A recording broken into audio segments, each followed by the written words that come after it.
On December 4, 1969, at 4 a.m., 14 Chicago police officers raided an apartment.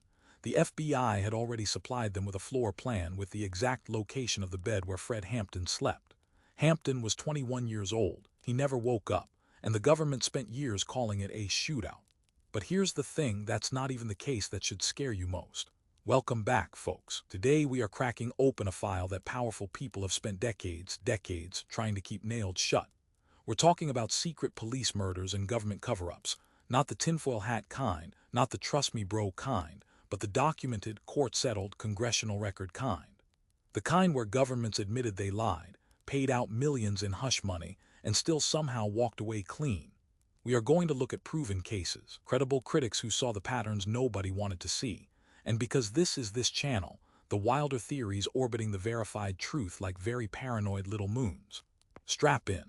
Let's start with what the official record actually admits, and folks, it's damning enough without any embellishment. COINTELPRO, the FBI's secret war on its own citizens, the FBI's counterintelligence program, codenamed COINTELPRO, ran from 1956 to 1971 and was officially designed to disrupt and neutralize domestic political movements. That sounds bureaucratic. Here's what it actually meant. The FBI maintained a detailed floor plan of Black Panther Party leader Fred Hampton's Chicago apartment, specifically marking the bed where he slept. On December 4, 1969, 14 Chicago police officers, operating under Cook County State's Attorney Edward Hanrahan, executed a pre-dawn raid. Fred Hampton, 21 years old and the Illinois BPP chairman, was killed. So was Mark Clark, the government's initial story, a fierce gun battle, firefight. Officers defending themselves. Physical evidence told a completely different story. Nearly all of the bullets came from the outside going in. Hampton's autopsy later revealed he had been drugged with secobarbital, likely slipped into his drink by an FBI informant named William O'Neill before the raid even began. He was almost certainly unconscious when he was shot. A federal grand jury later confirmed the raid was, functionally, an assassination. The government eventually paid a $1.85 million civil settlement to the Hampton family. In 1969 alone, 27 Black Panthers were killed in police raids, and 749 were jailed. The business plot coup conspiracy that Congress buried in the 1930s, Smedley Butler, one of the most decorated Marines in U.S. history, holder of 16 medals, testified before a House of Representatives committee that wealthy industrialists were actively plotting a military coup to overthrow President Franklin D. Roosevelt. The media ridiculed him. Industrialists denied everything, but the congressional committee confirmed the plot was credible. No prosecutions followed. The men named walked free. Whistleblower suppression, a pattern going back to 1778. America's very first whistleblower law was passed in 1778 after Navy midshipman Richard Marvin reported war crimes. A pattern of officials exposing wrongdoing and being crushed for it runs through the entire history of the Republic. From Smedley Butler laughed out of the room, to Edward Snowden forced into exile for exposing mass NSA surveillance of American citizens, the machinery for silencing inconvenient truths has always existed. Now, here's where serious, credible analysts push back on the comfortable official narratives. Legal scholar and civil rights attorney G. Flint Taylor, who spent decades litigating the Fred Hampton case, argues that the Hampton assassination was not a rogue operation, but a systemic product of FBI policy at the highest levels. The cover-up, false affidavits, evidence tampering, a fabricated narrative of a gun battle was coordinated across local police, the state's attorney's office, and federal agencies simultaneously. This was not one bad cop. This was an institution. Critics of the standard lone bad actor explanation for state violence point to a structural argument. When cover-ups involve multiple agencies, when settlements are paid but no criminal charges follow, when evidence is destroyed or classified for decades, the conclusion is not a few rotten apples. It's that the barrel itself has a design flaw. The Government Accountability Project notes a persistent pattern. Whistleblowers who expose government misconduct face retaliation under the very legal structures supposedly protecting them. The system, critics argue, is better engineered to protect itself than to expose itself. Researchers also flag the selective nature of what gets admitted and when. The FBI didn't voluntarily confess to COINTELPRO. It was exposed by activists who physically broke into an FBI field office in Media, Pennsylvania in 1971 and stole files, then sent them to the press. The government's transparency on these programs only came after the evidence was already public, which raises the obvious question: what programs haven't been broken into yet? All right. I've dragged in my associate. Go ahead, tell the people. Thank you. I'll start with Fred Hampton, because people think that case is closed. It is not closed. The government paid the family almost $2 million. That's pretty closed. They paid. Nobody went to prison. William O'Neill, the informant who allegedly drugged Hampton, died in 1990, hit by a car on a highway. No investigation. Okay, that's actually a creepy footnote. The COINTELPRO files that were stolen and leaked in 1971, those were the ones we know about. The program was officially ended after exposure, but nobody has ever proven it stopped, just that it went quiet. Oh, here we go. Unconfirmed shadow COINTELPRO. Classic. Look at the timing. Every major activist who threatened to unify a movement, Fred Hampton, Malcolm X, Martin Luther King Jr., the FBI had active files on all of them. Edgar Hoover specifically wrote that the Bureau needed to prevent the rise of a black messiah.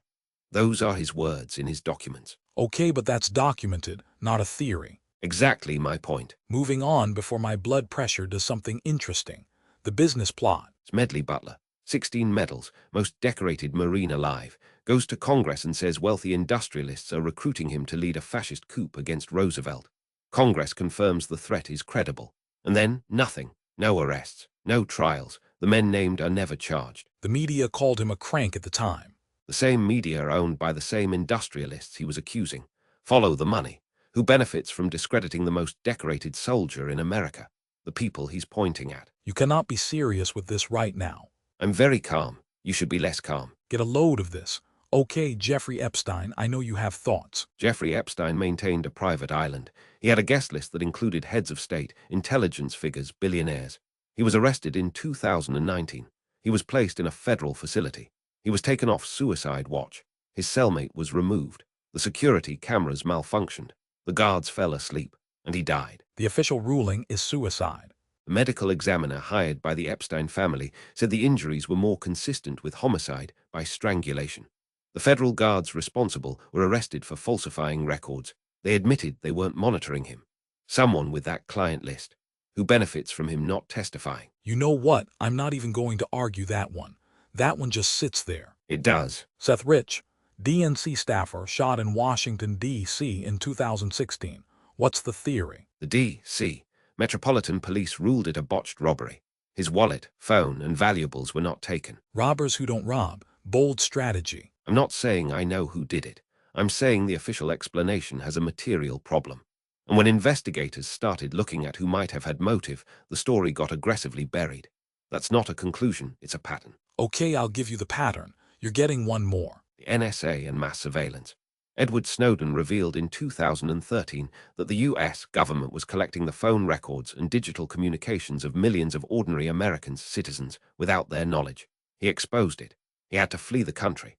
The officials who authorized the illegal surveillance, still employed, still consulting, no prosecutions. So the guy who told the truth is in exile, and the guys who broke the law are on cable news. Now you're asking the right questions. I need a minute. Here's where the mainstream account, the critical analysts, and the conspiracy theories actually converge, and where they split, where they agree. Documented programs like COINTELPRO prove beyond any reasonable doubt that the U.S. government has, at various points in history, authorized illegal surveillance, infiltration, sabotage, and in the case of Fred Hampton, operations that resulted in death, followed by coordinated cover-ups involving multiple agencies. This is not conspiracy theory. This is settled history with a civil settlement check attached to it, where they diverge. Mainstream historians treat these as historical aberrations, dark chapters that were exposed, corrected, and ended.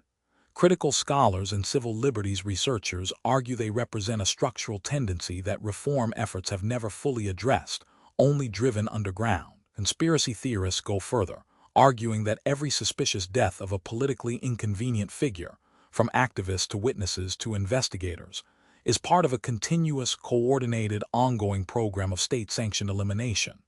The honest tension. The proven cases are real enough to make complete dismissal look naive. But the leap from "this happened then" to "therefore every suspicious death is a government hit" requires evidence that, in most individual cases, simply isn't there. The Epstein case sits uncomfortably in the middle, official incompetence so staggering it becomes difficult to separate from deliberate action. All right, folks, here's the uncomfortable truth I'm obligated to give you because I believe in facts even when they are inconvenient. Some of this is proven. The Fred Hampton assassination is documented, litigated, settled. COINTELPRO was real, it was monstrous, it targeted American citizens, and it was covered up by the FBI for years until stolen files blew it open. The business plot's credibility was confirmed by Congress, even if nothing was done about it. Edward Snowden's revelations about mass surveillance of American citizens were verified as accurate. These are not theories. Some of this is legitimately unresolved. The circumstances of Jeffrey Epstein's death involve confirmed failures, falsified records, malfunctioning cameras, violated protocol that have never been fully and credibly explained. A forensic pathologist hired by his family disputed the suicide ruling. These aren't crazy positions. They're unresolved questions with real evidence behind them. Some of this is speculative. The Seth Rich theories, while emotionally compelling to some, have not produced evidence connecting his death to any government operation. D.C. Police investigated. The conspiracy theory version of events has been repeatedly examined and not substantiated. The big takeaway: institutions that have proven they will lie, cover up, and even kill to protect power deserve scrutiny. Rigorous, evidence-based, documented scrutiny. Not blank trust. Not wild speculation. The truth is usually somewhere in the documented record if you're willing to read it, and if someone hasn't classified it for 50 years. That's the secret police murders and government cover-ups file, officially closed, unofficially wide open. Drop your theory in the comments. Hit subscribe if you want the next classified briefing, and remember, the truth doesn't care if you believe it.